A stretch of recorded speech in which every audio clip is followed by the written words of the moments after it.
Olá pessoal, bem-vindos a mais uma aula. E na aula de hoje nós vamos falar sobre propriedade geométrica, centro de gravidade. Todo corpo é constituído por uma série infinita de partículas diferenciadas. E se esse corpo estiver localizado dentro de um sistema gravitacional, cada partícula dessa passa a ter um peso, dW. E todas essas partículas atuam paralelas entre si. A somatória de todas essas partículas me dá o peso total desse corpo. W é igual à integral de dW. E esse peso passa por um ponto, que é o ponto do seu centro de gravidade. E esse corpo, estando em um sistema referencial, esse centro de gravidade passa a ter as suas coordenadas. Coordenada x do centro de gravidade, y do centro de gravidade e z do centro de gravidade. E como que eu calculo essa coordenada? Basta eu fazer o seguinte, calcular o momento deste corpo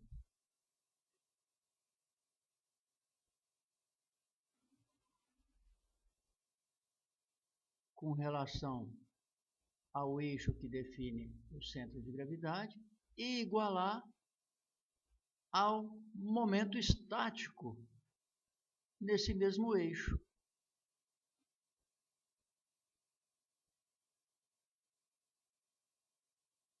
Então eu posso dizer que a coordenada x do meu centro de gravidade vai ser igual à integral do momento estático na direção x dividido pela integral de, o meu w na integral de dw, então eu vou passar o w para cá dividindo, integral de dw. Muito bem, da mesma maneira, a minha coordenada y do centro de gravidade vai ser igual à integral do momento estático com relação ao eixo y desse corpo, dividido pela integral de dw. E finalizando, a coordenada z do meu centro de gravidade vai ser igual ao momento estático desse corpo com relação ao eixo z, dividido pela integral de dw. Com isso, a gente define as coordenadas x, y e z do centro de gravidade deste corpo. Centro de massa. Quando eu vou estudar movimento acelerado, ou eu preciso conhecer algumas respostas dinâmicas desse corpo, eu preciso determinar o seu centro de massa.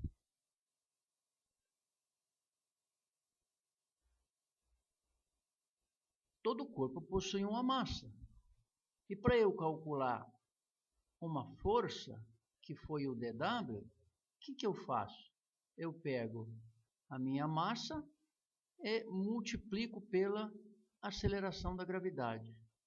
Muito bem, basta então eu substituir o meu GdM no lugar de dW.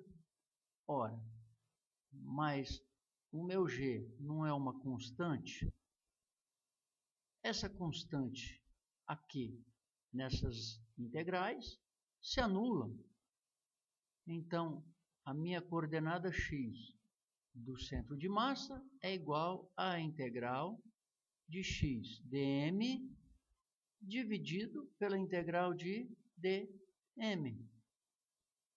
Da mesma maneira, eu tenho a minha coordenada y do centro de massa, que vai ser igual à integral de y dm dividido pela integral de dm.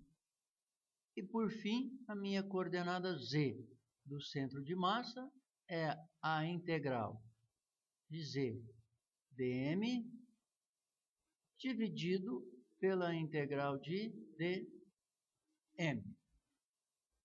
Centroide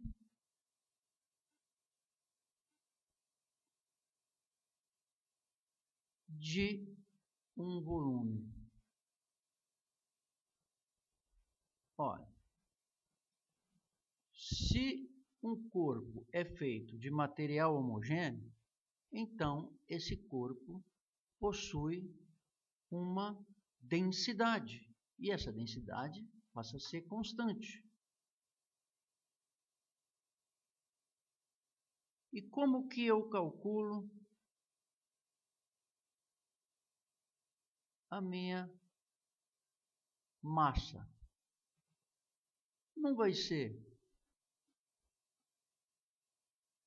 um ρ vezes um volume?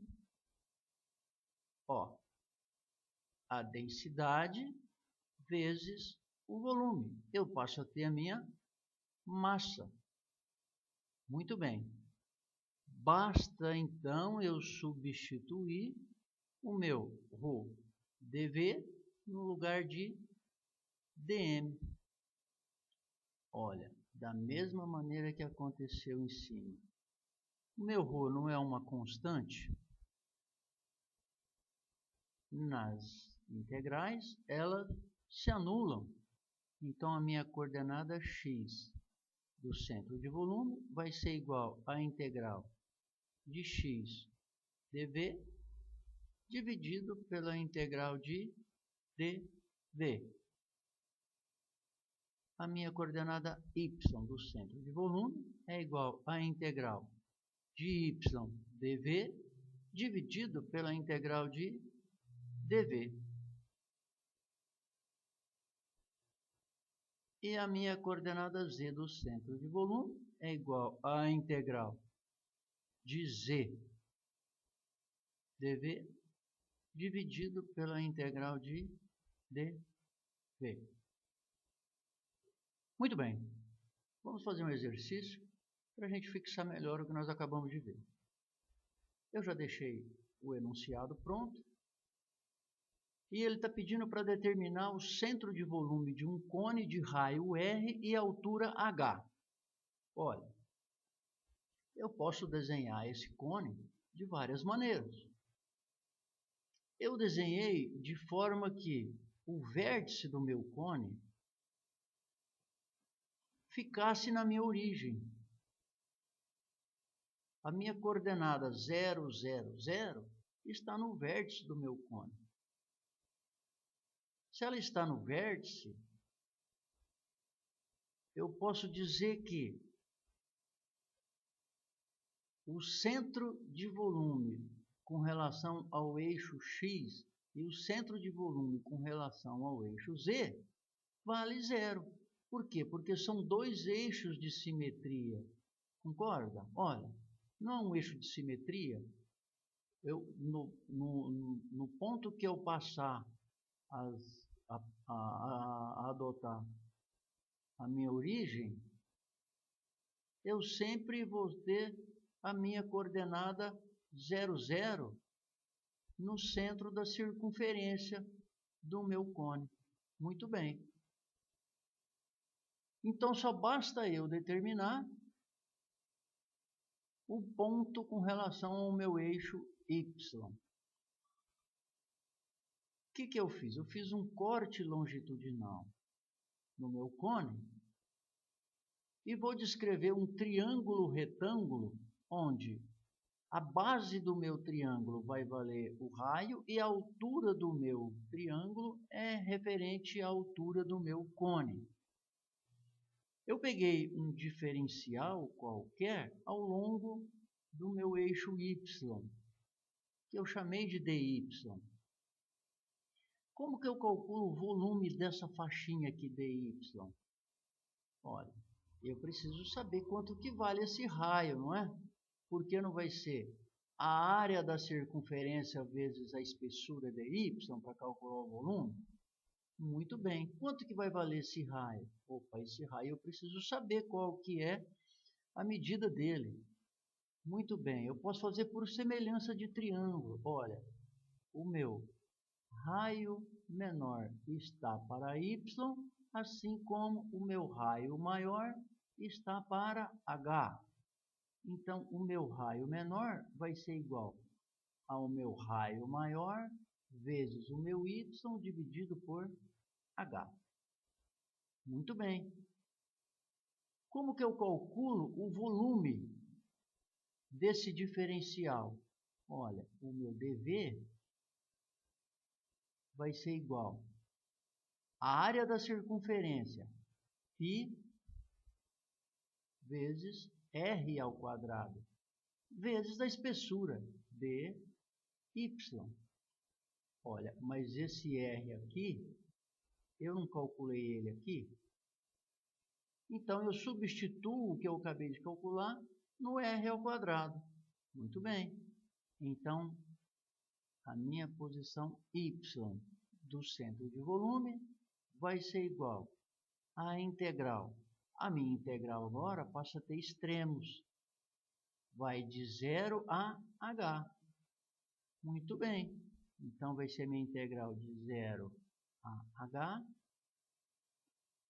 de y, que multiplica meu r ao quadrado. Olha, o que vale meu r ao quadrado? R maiúsculo vezes y dividido por h.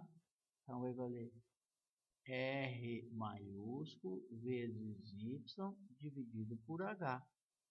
Tudo isso daqui elevado ao quadrado. Vezes π vezes o meu dy. Tudo isso daqui dividido pela integral de 0 a h de, mesma coisa que eu repeti em cima, só não tem o y, né? R maiúsculo, y, h maiúsculo, elevado ao quadrado, vezes π, vezes o meu dy. Bom, isso daqui eu posso melhorar. Fica r ao quadrado, h ao quadrado. É constante, sai da integral. Então, fica r maiúsculo ao quadrado dividido por h maiúsculo ao quadrado. O meu π também sai da integral, que multiplica o meu π. Tudo isso daqui dividido. Mesma coisa embaixo. R maiúsculo ao quadrado dividido por h ao quadrado vezes π. Vezes a integral y ao quadrado vezes y ao cubo de 0 a h de y ao cubo dy dividido pela integral de 0 a h de y ao quadrado dy. Isso daqui cancela com esse. Então, a minha coordenada y do centro de volume vai ser igual a integral de y ao cubo, y à quarta sobre 4. Integral de y ao quadrado, y ao cubo sobre 3. Vai ser 0 a h de y à quarta dividido por 4, que multiplica 0 a h y ao cubo dividido por 3. Esse 3 passa para cima multiplicando. Então, a minha coordenada y do centro de volume vai ser igual. No lugar do y, agora eu vou colocar h. h à quarta dividido por h ao cubo, que multiplica, olha, o 3 eu passo multiplicando h à quarta dividido por quarta. Isso daqui me dá, cancelo esse daqui com esse, fica 3 quartos de H. Lembrando que a medida foi feita a partir do vértice. Então, eu vou colocar o meu cone com a base para baixo. Olha, vou desenhar aqui o cone com a base para baixo.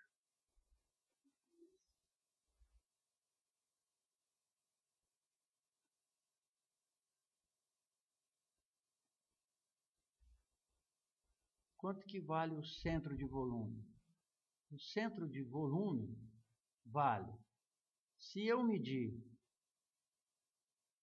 do vértice para cima, do vértice para baixo, desculpa, ele vale 3/4 de H. Se eu medir da base para o vértice, ele vale H sobre 4. Com isso, então, nós definimos o centro de volume de um cone. Ok? Muito obrigado pela atenção e até a nossa próxima aula.